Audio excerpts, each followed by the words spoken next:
19-71322, and I believe that counsel in both cases are, on both sides, are appearing remotely.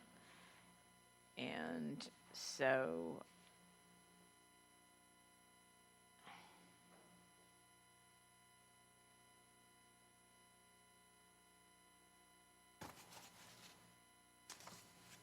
all right, so we're each side has 10 minutes. We're ready. Thank you. Good morning, Your Honors. May it please the Court, my name is Octavian Jumanca, counsel for petitioner Mr. Gonzalez-Cadenas. I would like to reserve 2 minutes for rebuttal if possible. Before the Court, there are two questions. One is whether Mr. Gonzalez-Cadenas is removable from the United States for his conviction under ORS, Oregon Revised Statute 163.670, and if so, if the immigration judge erred in precluding relief through cancellation of removal on account of his conviction despite finding the petitioner as rehabilitated.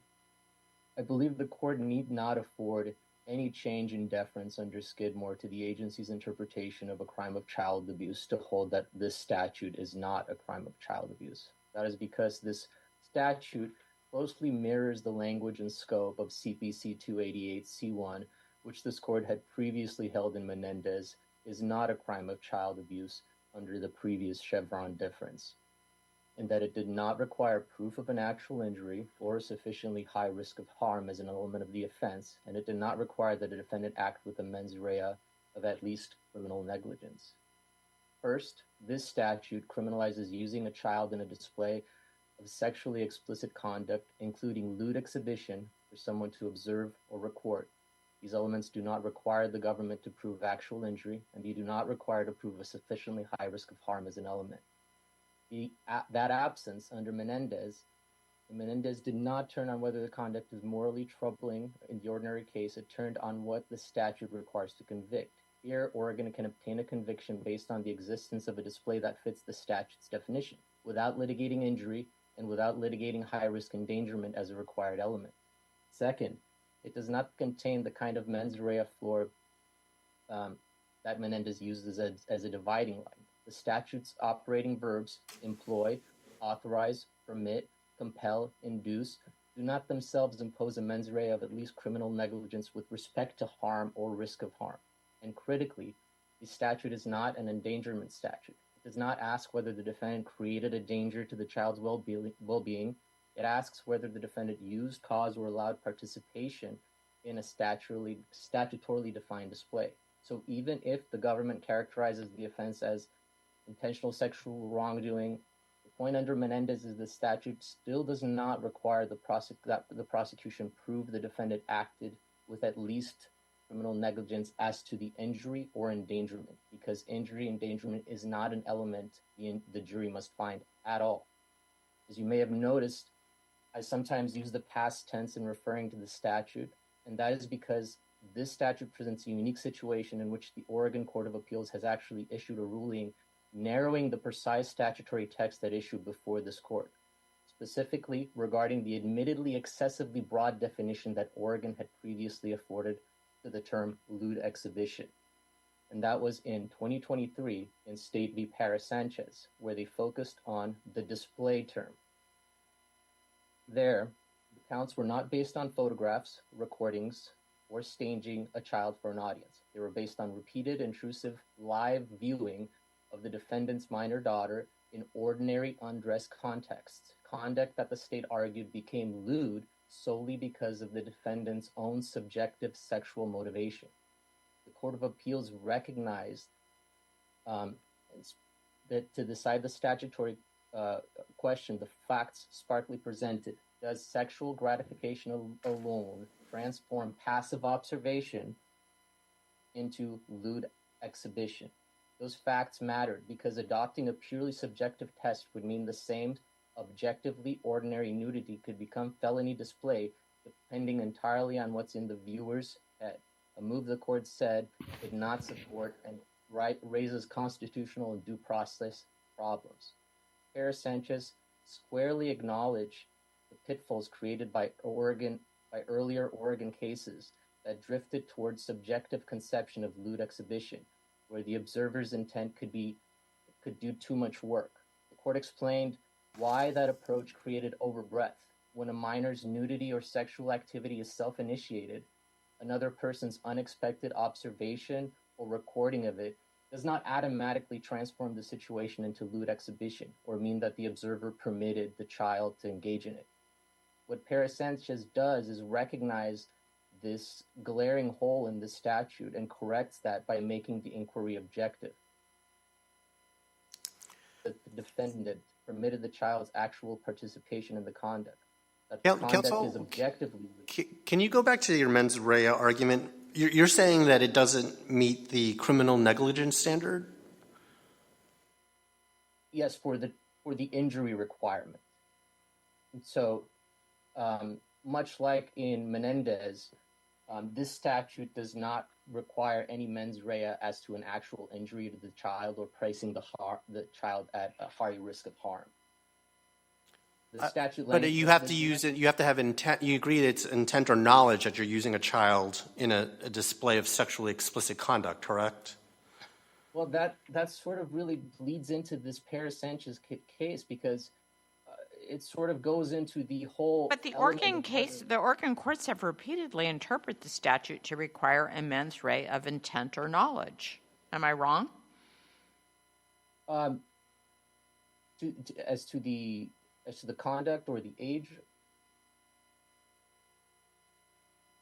Well, no, Your Honor, I'm not saying that you're wrong. What I am saying is that at the very least, when it comes to the actual harm or risk, there has been a glaring change in the way this statute is now being prosecuted after 2023 and the way it was previously prosecuted, which goes to the actual risk of harm and the or any actual harm to the child, and that would be the second. But if you intentionally or with knowledge use a child in a display of sexually explicit conduct, how does that not lead to a risk of harm?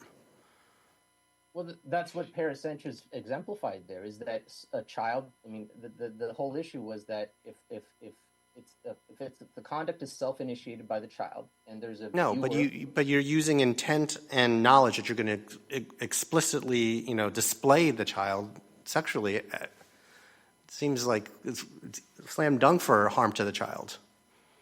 But the courts in Oregon have prosecuted cases in which there was the display included just self-initiated undressing, and then just by virtue of the fact that a defendant. Well, I just don't think kids can consent to their being sexually displayed, even if it's consensual. It's still harmful to them, even if they don't understand it. Well, that's exactly what this case in Oregon recognizes, that there can be a prosecution, and there was a prosecution where there was a self-initiated undressing, somebody observed, and then the court or the trial, the jury had to determine whether the viewer subjectively was aroused, and if so, he was punishable under the statute. And the question was, well, does that really create a risk or a harm to that child? And if you read the concurrence in that case, the court recognizes that at most something like this would qualify as an invasion of privacy under a different statutory law. And that's why they chose to restrain the definition of this element within the statute and adopt the federal generic definition and an objective definition as well. And I'll, Your Honor, if you have any more questions for me, otherwise I'll reserve my time. All right, you can do that. Thank you. All right, we'll hear from the government. Thank you, Your Honor. Good morning. May it please the court. Kylie Keene on behalf of the Attorney General. Your Honors, Mr. Gonzalez was convicted of what the Oregon State Court described as one of the most serious crimes in the state. It is one of only 4 that are described as major felony sex crimes, a Class A felony. And the minimum conduct criminalized under this statute is knowingly causing a child to engage in lewd exhibition of their intimate parts for a person to observe or record. And it's what the Oregon State courts essentially call production of child pornography for display. I think the Perez-Sanchez case that my friend is referring to doesn't have that much impact on whether or not this case conviction falls under the generic definition of child abuse, it probably has pretty big impact for a criminal defendant that might be facing this charge state court, because it goes to what the prosecution has to show. But under the old interpretation and under the new interpretation, it went from like a subjective defendant's intent to more objective criteria. Both of them require that you're showing a child's sexual or other intimate parts for a salacious intent or focused on sex. So all the Paris Sanchez case really did was change sort of the, I guess, evidentiary inquiry into the prosecution's burden to show what sexual explicit conduct really means. And I take Judge Boudemey's point, and we made this point in the brief, that essentially, I mean, all over these Oregon state court decisions indicate that a child cannot consent to this kind of conduct. Now, my friend on the other side is suggesting that what could happen is a child could self-initiate this sort of conduct and send it, I guess, to a defendant and they could be convicted. But that's not at all true, because there has to be an intentional or knowing act that induces or coerces or permits a child to engage in conduct that they cannot consent to under Oregon state law. And the Oregon Supreme Court has said, and this is in the So what would you say is the mens rea? It's intentional or knowing. Okay, intent or knowledge, right? Yes, yes. And I didn't think that that was actually in dispute. And I think there's a little bit of blurring, I guess, about conduct versus the mens rea here. I think my friend probably does agree it's intentional or knowing. What we're actually fighting over is whether the act itself, I guess, meets the maltreatment definition under Velasquez or whatever the court may come up with. And the minimum conduct here has to be lewd. It has to be lewd. And all the Pereira-Sanchez Oregon appellate court decision did was change its definition to an objective one rather than a subjective one. But that didn't change the mens rea for the statute. And I think that's where I can disagree with his argument a little bit. One of the through lines through a lot of the Oregon state court decisions is that children cannot consent to this kind of conduct, and that itself makes the conduct harmful. So even under, a very restrictive definition of crime of child abuse, generic definition that might require harm, would require intentionality or knowledge, this would easily clear that bar using Oregon state law to support that. These convictions require harm to a child because a child producing themselves for child pornography is harmful per se. And that's where the government's position could clear even the highest. So you're saying in this case, we don't have to reach what's the definition of a crime of child abuse, child neglect, or child abandonment. And under any definition, it meets that threshold. Is that your position? I would think so. I mean, I could not imagine one, and Mr. Gonzalez's counsel is not advancing any definition that this wouldn't clear. Yes. It doesn't really implicate the endangerment offenses or the criminal negligence mens rea and those things that you've discussed in these other cases. If the court has no further questions, I'm happy to yield my time. I think the Oregon state law clearly clears the bar here, and I have nothing further to add unless you have further inquiry. We do not have further questions. Thank you. Okay. Thank you very much. All right, we'll go back to your friend on the other side, has a little over a minute for rebuttal. Go ahead. Oh, we can't hear you. Apologize. Thank you, Your Honor. Now we can. Thank you. Would like to go back to the actual harm element here. I do think it's important to understand just how crucial the definition of subjective versus objective intent is here, because we can imagine multiple scenarios where a subjective intent is just what the jury decides was in the mind of the person viewing or displaying or even seeing a child, even a fully clothed child, may have felt based on what the jury hears as evidence at the trial. It does not create a standard that is uniform. It opens the door for criminal conduct that falls way outside of the scope of what's recognized as a generic federal offense here.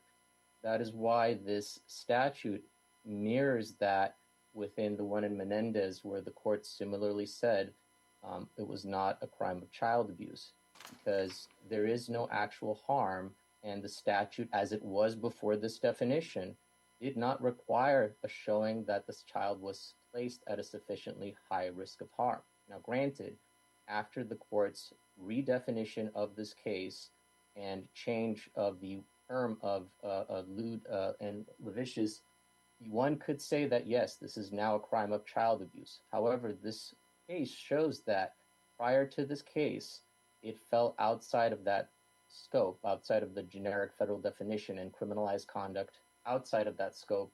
And that is why it's categorically not a crime of child abuse. Thank you, Your Honors.